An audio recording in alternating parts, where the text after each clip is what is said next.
Once the pandemic hit, we kind of had our own internal meetings about the areas of law that were gonna, see a spike in activity and how we were gonna try to kind of manage that minefield that was coming because a lot of the courts shut down, a lot of the criminal proceedings slowed down. But what increased in terms of my job here was compassionate release motions and COVID motions. As I'm sure some people may not be aware, yes, COVID has hit the world and the United States generally, as a global pandemic, but it hit the prison population pretty hard.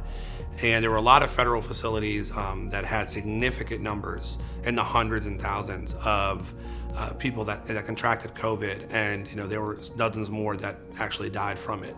We got an influx of cases where we were retained to draft COVID release motions and compassionate release motions, essentially, to where we would have to request clients' medical records, understand their underlying conditions, comb through those records, and present the most optimal argument to the judge, whoever, and to the usually district courts in Eastern District of Virginia or District of Columbia, where I'm practicing the most, to convince them that COVID was a significant and serious risk to these individuals' health, and to get them released. And there was kind of two parts of it. One of them were people that were detained pre-trial, that are being held. They still have not been found guilty.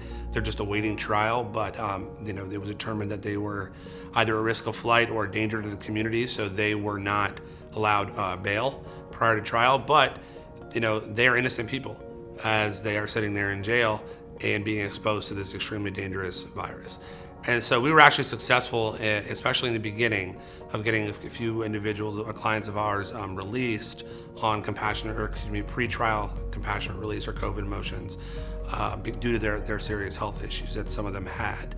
And you've seen a slew of those around the country.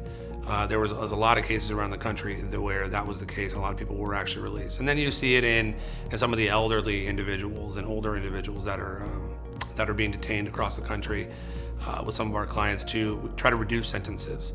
And the Attorney General issued several memoranda to the Bureau of Prisons to try to release people on home confinement and that were able to do so or that qualified to do so.